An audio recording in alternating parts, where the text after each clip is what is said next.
This is Abhishek Sengupta. Welcome back. Now, this is an interesting episode wherein we have taken an interesting topic, innovation in business.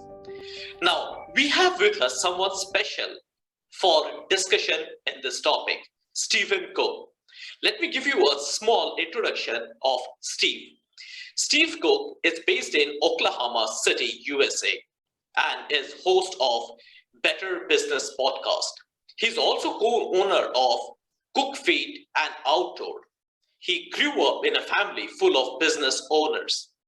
Between parents, grandparents, aunts, uncles, and in-laws, Steve have never known anything beside owning own business. Since 2009, he has helped build his family's performance equine business to multiple locations, multiple millions in sale, and to one of the largest individually owned equine feed dealer in the nation. Steve was ingrained from an early age by an entrepreneurial upbringing. So he found it shocking that very few business podcasts actually dealt with the question that an ordinary small business owner would have. Between the knowledge of running a business and interviewing countless business experts on the podcast, he is now trying to share advice to fellow small business owners through his podcast, the Better Business Podcast. Welcome to our show, Steve. Man, I'm sorry I probably sent you the longest intro you've ever had to read. I'm sorry about that. It's my pleasure to have you in our show. Awesome. Thanks for having me, man. Right. Steve, I'm going straight to the point. Innovation in business. Business innovation is an organization's process for introducing new ideas, workflows, methodologies, services, or products. This word in business is a buzzword now, but still many of the entrepreneurs are not well versed with this concept. We would like to know more about this from you, Steve. Over to you.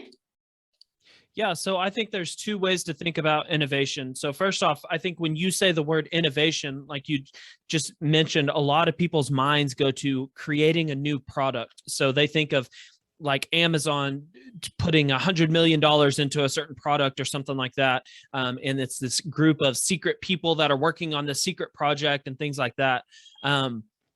That is innovation, of course. However, I think more practically for a small business and somebody like me, innovation can take place in small little bits throughout each and every day. And so what I think of innovation in our industry is friction points for customers, especially. Where is a pain point for a customer? When a customer comes into your store, are they always confused on where the counter is? When a person comes in to get loaded with a certain product or to pick up their food or whatever it might be, do they not know where to go? Innovation can be just putting a pick up your food here sign in your building or something like that. It can be, you can innovate in the way that we're using it. Your website. So maybe a lot of people abandon your website after a certain point.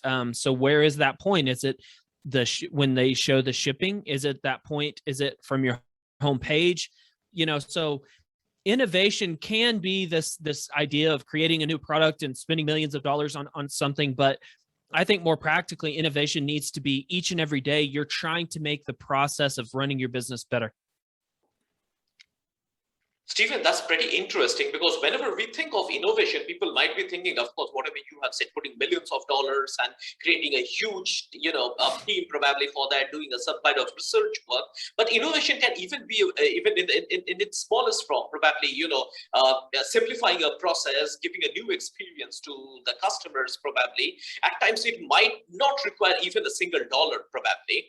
So I think it's a very, very, very well-versed concept which you have given. It's a very easy-going concept which you have made. This, in fact, that's pretty interesting. Now, it takes me to my second point.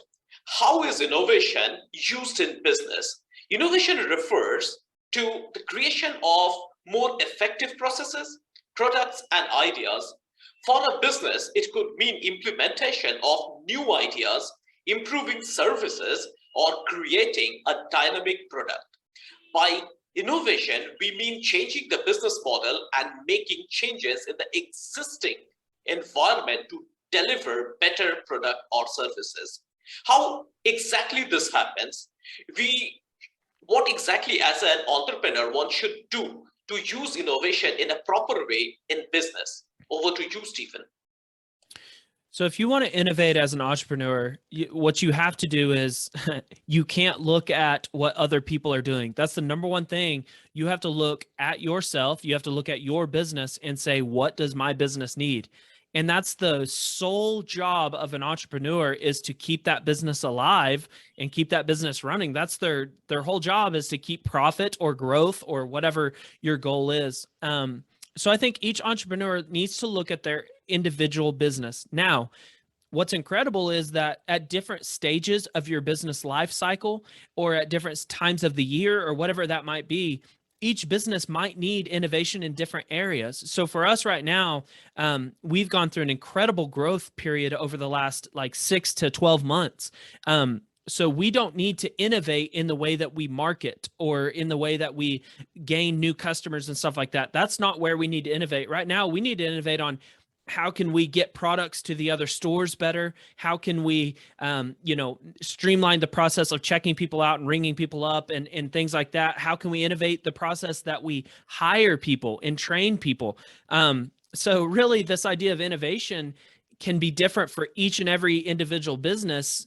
And then once you figure that out, it's constantly changing. You constantly have to figure out, how can I make this better? How can I make this better? And finally, I think what you have to do is look at your budget, right? So we talked about Amazon earlier, spending $100 million. I think they spent $200 million on the Amazon Fire phone, trying to create a new product that ended up failing. I think they shut that down. You need to look at yourself and your business through that lens of, how much money can I spend right now? So that will either accelerate your innovation or limit your elevation, depending on your situation right now. So like I was talking about, we might have gone through an incredible period of growth. And so we might have a lot of money to spend on, innovating the ways that we create a new distribution center, or maybe we acquire new vehicles or something like that to get products to the other stores. And so we have the money to do that right now. But maybe you're just starting out and you're trying to figure out, how can I get customers better? How can I improve my website? And that might be, you have $0 to spend.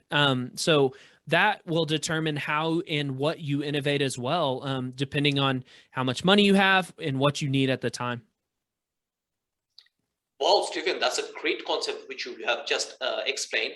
First and foremost, you have rightly said that instead of looking to the whole world, we should introspect ourselves where exactly we require the innovation. It could be in form of product, could be in form of sale, distribution, and so on. Now, you have rightly said that, budget, that means allocation of resources, is pretty important. Amazon can definitely do hundreds of $1 million in the phone and everything, but of course, as a startup, one may not have that much budget. So it's important that how much resources, it could be monetary resources, it could be non-monetary resources, it could be time, whatever you take it as. So it's important how much budget we can allocate towards this innovation. This allocation of resources is very, very important, because startup, most of the time, they really suffer with the money. They even suffer with budget. They even have got that's the basic problem what the startup has. So these 2 points are really, really important for any business unit. This takes me to my next point: why innovation is important in business. Now, successful innovation allows you to add value to your business so that you can increase your profit. If you don't innovate well, your business will be in a plateau. Now, innovation helps you to stay ahead of competition. Now, with globalization and rapidly changing market, there are more competing business than ever before. Could you enlighten us on this, Stephen? Yeah, I would say that the ability to do business globally is it can be crippling for people, but only if you think of that in a way of price, or only if you think of that in a limited mindset. So this idea of globalization, I think, is the biggest danger factor in things like Alibaba and Amazon, and those type of companies have definitely limited the way that people do business, are able to get an incredible amount of margin in their business. Now, that being said, there is, I think, a huge opportunity for all small businesses to behave in a way that those large businesses can't. And what I mean by that is, no global business is ever going to, they might have a mascot or something similar to that, but no global business is going to be able to make the CEO the person that you talk to, make the CEO the person that, and Jeff Bezos, I mean, he is very popular, and Elon Musk with Tesla, they are very popular amongst, the United States for sure, and probably a lot in the world. But those people are not going to be the face of their business in a way that a small business can. So I think what a small business has to do to innovate, to stay competitive, if you will, in a global marketplace, is you have to play to your strengths. So do not compete with, and for us, Walmart is one of the most, basic retailers that is just crushing prices and things like that constantly. Don't try to compete on price with Walmart. Don't try to compete on price with Alibaba or Amazon or whatever that might be. Stick to what you can be good at. So that might be customer service. That might be the owner being involved in the marketing, the owner being involved in a lot of the transactions, the owner, making calls and stuff like that. That actually means more to people. When I tell people I'm the owner or whatever, maybe I have to call a customer or something like that, I don't do that because I'm trying to get recognition from them or something like that. I want them to know like how much their business means to me. And so that's something that, you can play to your strength. So yeah, it is scary that the globalization, it's so much easier to do business around the entire world now than it used to be. But I think with that brings a lot of opportunity, because with those monsters, they can't behave the same way that a small business can. That's really great, Stephen. You have rightly mentioned that, you have to first segregate and find our unique proposition. Of course, as you have rightly said that, the owner of course, Alibaba cannot do that. Jack Ma cannot do like that. Of course, Elon Musk cannot do like that. Then Jeff Bezos cannot do like that. He cannot pick up the call and call every customer. But of course, the small business owners can do that. This gives, I must say, when the owner gets directly involved in all these things, then it gives a confidence to the end users, or probably distributors, or probably the customers, I must say, number one. And secondly, you have rightly pointed out that, it really means, for them, it means that how important they are there for the business. So this gives a weightage to that, I must say, what I call a business and client or business customer relationship. This is really important. So like this, there could be many innovative ideas which could be, suited for various sections of business. Probably one section of business, it could be something else, but for other section of business, it could be something else. Right. So this takes me to my next point. How does innovation make a business successful? Now, innovation is vital for companies' success in today's highly competitive business environment, especially as customer becomes more demanding and savvier. Innovation doesn't have to be a world-changing breakthrough. It can involve simple, incremental improvements in any area of the company. We would like to understand from you, Stephen, how innovation brings success in business. Well, you hit the nail on the head with what you said at the very end of that. Innovation can be small, minor changes, or it can be a huge change. And I think that goes back to what we talked about earlier, that it depends on what your business looks like right now. If your business is steeply declining in sales and it's not going well, you might have to make major changes. However, I think with these small incremental changes that you mentioned, a lot of businesses, I believe Tony Robbins says that most people overestimate what they can accomplish in a day, and they underestimate what they can accomplish in a decade. And, I think that's true with business as well. Most people are like, we're going to change this, we're going to change this, we're going to change this all, by next week. And then they overestimate what they can do in a week, but they underestimate, these small changes. Hey, we're just going to do this and we're going to stick with that for 3 months. And then we're going to make this change. We're going to stick with that for 3 months. They underestimate what can happen by just making those small changes that you mentioned. So I guess to boil it down, I think that innovation is very crucial to every business. And innovation meaning like what we talked about at the very beginning of this, how the customer experience is.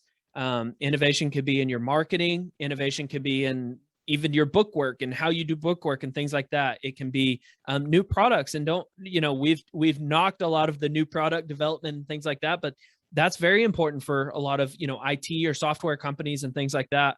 I think to boil it down, innovation is very necessary, because if you ever stop, someone is going to be working quickly after you to make those changes, and then rightly they can potentially put you out of business. Oh, that's great. Certain very good pointers which we got from you, Stephen, is number one is that if you do your small changes, probably every day in a year, probably that will lead to 365 changes in a year.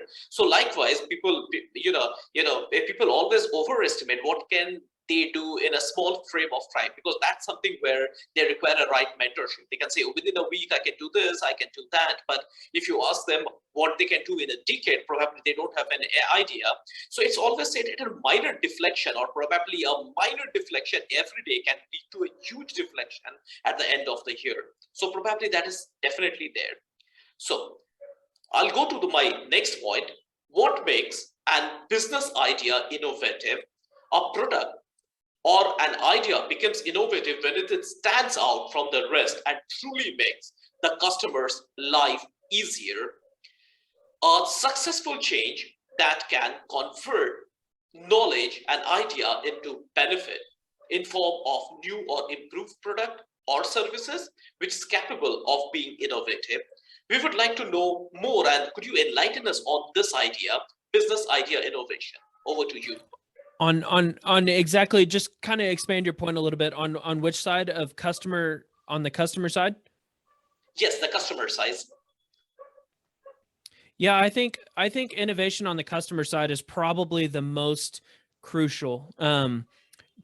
Because when you put yourself in the shoes of a customer, that is what should drive all of your innovation, right? So when you put yourself in the shoes of a customer, no matter what business you're in, maybe you're selling clothes. If you put yourself in the shoes of a customer, you would say, okay, first, like, would I wear that? Well, that helps you innovate your products, right? Or no, I wouldn't even wear that. It's not even comfortable. Okay. Well, we need to innovate new products. Okay. Then next step, how functional is my website? Well, they can figure it out, or whatever that might be. Well, it's not a great website. You have to be honest with yourself, but if you put yourself in the shoes of a customer, that should answer all of the innovation that you need to make. It's as simple as that. So that might be that your product is great. It might be that your website is great, but your return and exchange policy and your customer service is terrible. It might be, so I think where a lot of people forget to innovate as well is marketing. Put yourself in the shoes of a customer. If I had this ad pop up right before you're about to watch a video, is that fun or is that not fun? Well, no, that would make me mad. Okay. Well, don't put it there. Make marketing that people would want to watch. Maybe it's educational, maybe it's entertaining, or it's fun to watch, or something like that. So if you put yourself in the shoes of your customer, it can drive and help you on all of the innovation that you should have in your business. Well, that's pretty simple, because whenever people think of innovation, they think of very complicated steps like. But you have really simplified the thing. You have rightly said, just put yourself into the shoes of the customer, and the rest will fall in place. Because you can have an amazing product, you can have an amazing website. You have to just take a feedback with what exactly customer wants and what exactly can make a life better for customer. So I think that's I must say that's the golden word that businesses must take care of. I think one last point on that too is, a lot of people, what they do is they have this innovation that the customer drives their business. And I don't want to say it like the customer's mindset and the customer is not important, but I think a lot of times the customer doesn't know what they want. So I'll give you an example. When we first we have a pretty large local delivery service, and so what we ended up doing was we ended up putting our creating a fully functionable website where you can place all of your orders on the website. You click certain buttons and the order will show up at your door. At first, a lot of people hated that because they said, well, it's easier to just call on the phone. Well, I knew what they didn't know, which was you're going to like it eventually once you learn how to use it, because you can place that order at midnight, in the middle of the night. You can place that order at 4 a.m. You can place that order whenever you want. You don't have to wait for us when we put you on hold. We don't have to sit there and ring up your order incorrectly. So, I think the customer needs to drive your decisions in that innovation. However, don't be afraid to innovate beyond what some of the customers, if I said, do you want us to create a website where you can place your orders? They would have said, no. I'm fine with calling. You almost have to predict even farther into the future than what the customer wants as well. Well, what I really feel is that, the educating customer at times really have, because customer is used to with a certain form of process. Probably the calling, they are the best. They will just pick up the call and, okay, I want this, the order, and that's over. Probably they don't know what is the convenience they can have by placing an order over a website. Probably if you ask me, I always do, ordering and all those grocery shopping after working hours. Once I come back and everything, this is the thing. Okay, add them to the cart, pay them, over and out, and they're next year they're at the doorstep. So probably that education and what exactly what we call it is giving a demo to the customer. Nowadays, a lot of demo options are there. Probably you don't have to do it physically. Probably just a link, and this is how you can do that, makes the thing better. So once the customer is used to, probably once the end user is used to a certain process, it takes a little time to shift to a new process. But change is hard. Absolutely, changes are absolutely. So once they do this, they are probably even more comfortable from where they were at that point of time. So I think that's a very good point which you have taken up. Now, next point is what encourages innovation in business. Now, innovation in business comes with a right atmosphere. This includes free flow of ideas. This includes right feedback. This includes authority to work freely, etc., etc. Now, a real reason can be much more than these. We would like to know what steps in business encourages innovation. Over to you, Stephen. I would say, if you take a step back and say, why would any business innovate? Well, the reason why you would innovate is you are trying to make something better for the customer, better for the business, or whatever that might be. Well, why are you doing that? So you can make more money, right? So the business can make more money. So if you take a step back and look at it from an overarching theme, everyone hates change, like you just talked about. So that's a business owner, that's employees. I mean, most people hate change, so if you take a step back and say, the only reason I'm willing to innovate, the only reason I'm willing to change stuff is because I know that I have to do it to make the business successful. Well, why do I care about the business being successful? Well, so I can make more money. So how can I now boil down that question to how can I make my employees care about innovation? Is there financial incentive for them? Does it help their work-life balance? Does it make their lives easier? Does it, they have to have some sort of benefit involved, or, why would they do it? If I was putting myself in the shoes of an employee that worked for me and I said, hey, come up with all these ideas, blah, blah, blah.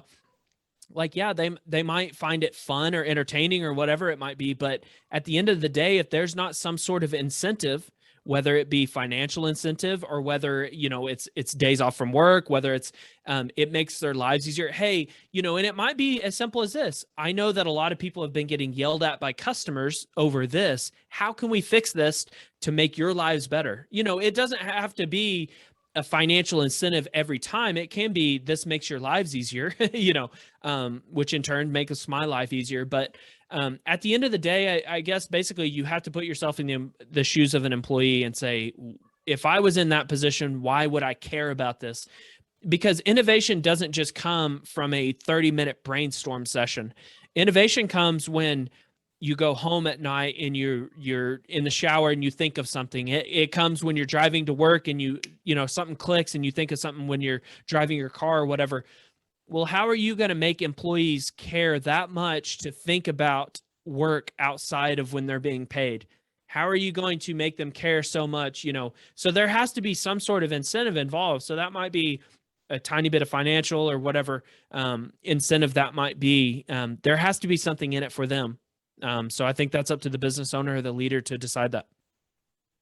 Wow, that's pretty interesting. I'll just mention an incident. It's not an incident. This is a general thing which went in 90s, because probably that time I was probably in my schools, high schools, probably. When the computerized system first started arriving in India, and everything, government has taken, okay, now everything, right from banking and everything will be computerized. And instead of welcoming that change, people started fearing, okay, in case the computer comes, computerized system comes, probably we will lose take our my job. Yes, we will be out of job. Those, they started opposing. Now, instead of forcefully implementing, the government has taken a stand that, okay, we will educate that will make your work easier, that will make your life simpler, and probably you can the work which you can do, which right now takes around whole day, probably it can be done in few hours, so it will make you more efficient. So this is one aspect of this which I can remind of. So that's there. And secondly, you have rightly pointed that innovation doesn't come with a 30-minute brainstorm over the table or over the boardroom. Innovation is an idea of innovation is just like a flash of light, probably while driving to work, while it might come while having a drink, probably while meditating, while exercising. It might come at any point of time. So these two are very good pointers which we got from you, Stephen. Right. I'll go to my next point, risks in innovation. Now, innovation is a process which cannot be successful every time. There is a substantial chance of failure. This might lead to various problems at some time or other. Many startups or many new businesses really find it difficult to cope up with the risk, and many fear that if they go for such kind of innovation, the risk and failures might haunt them really bad. Could you please highlight the risks involved in innovation and how to handle them? Over to you. Yeah, I mean, there's countless examples of entrepreneurs that took massive risks, however, I think that the majority of entrepreneurs that are the wealthiest and sustained that amount of wealth for an extended period of time have found a way to extremely leverage every amount of risk that they take.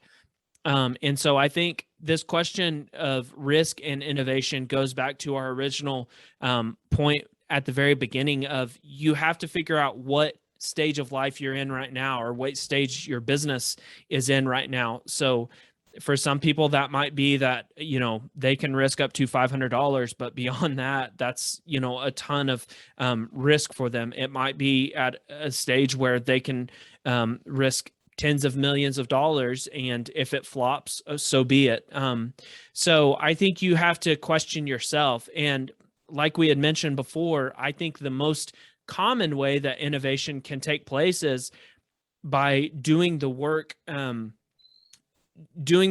without some sort of financial risk. I think it's getting team members on board and having, brainstorming sessions and doing those things that you need to do, and just putting in the work to do them. I think this idea of, I can't really change much about my business because I don't have the money is I think that's garbage. 90% of the things that a business needs to change, or that most small businesses need to change, it's just work. It's not, there's no financial implications involved for a lot of those, which I know that most people, you're paying them by the hour. So that does come with some financial, incentive or whatever, financial risk, I guess. But I think that most people, just cleaning up the front of their building or, innovating very small changes about the customer experience and things like that, that's all just work. That's not a lot of financial risk involved. So this idea that you have to have money to innovate, and things like that, I think that just comes from, this idea that I'm going to develop this $1 million product or whatever, which is, for most people, it's not worth it. It's not something that they need to waste their time on. No, that's pretty interesting. There are, you have rightly mentioned that two things. First is you have mentioned beforehand only that you should allocate the resource and how much risk you can take. It could be $500, it can 500 million. It's up to the business owner to decide on. And secondly, you have not every not every kind of innovation requires a financial burden. Probably minor changes or process related changes, making little changes can also lead to an innovation, but that might not be as risky as putting in 500 probably $500 million like this. So one has to equally evaluate what kind of innovation they can go for. It could be a process related innovation. It could be probably an implementation of a new idea instead of making a complete new product, it's setting up a new factory, etc., etc. So it can happen in any way, anyhow, any moment as well. So it was pretty interesting. So this brings us to the end of our talk show. And it was a wonderful talking to you, Stephen. And we got a lot of good pointers, and especially different aspects of innovation we have discussed. And I'm sure many of us will get benefited from this. Stephen, any closing remarks would you like to put? No, I think just this idea of innovation is, when you think about innovation, anybody who's trying to innovate is probably a hard worker. But I think that's at the end of the day, that is innovation, is if you're willing to change things and if you're willing to try to constantly improve your business, it's just hard work. And the amount of work that you put into something is typically about what you'll get out. I think that if you will just work hard on your business and work hard and be honest about, I think a lot of people are not honest with how confusing things might be in their business, or how confusing. I can't tell you how many businesses I go into that I'm confused on where to even order or where to go, or, different things like that. So if you will have an honest conversation with yourself about the customer experience, that's what can drive this innovation. And a lot of it's just hard work. There's no financial incentive involved. Well, you have rightly mentioned these two factors. One is hard work, and second is being honest. And you have rightly said that many, pretend that they are honest, but in fact they are not. This is number one. And secondly, of course, we have to do a hard work. There's no substitute of hard work. Hard work pays. Whatever, you take a note of any successful people, they have worked really hard at some point of time or other. There is no substitute of hard work, and of course, hard work pays. This is one. It was nice speaking to you, Stephen. And if anyone of you would like to connect with Stephen, I will give his Instagram handle. Probably you can connect with him over that. And I'll also give the link of his podcast in the description of this episode, and you can really benefit from his podcast. I have personally listened to many of its episodes, and it's amazing. It's wonderful. It's amazing. Believe me. Thank you for saying that. It's my pleasure always. I'll be back with many such episodes. Till then, stay tuned, stay connected, have a great day. And thank you so much, Stephen, for being with us. You're welcome. Thank you.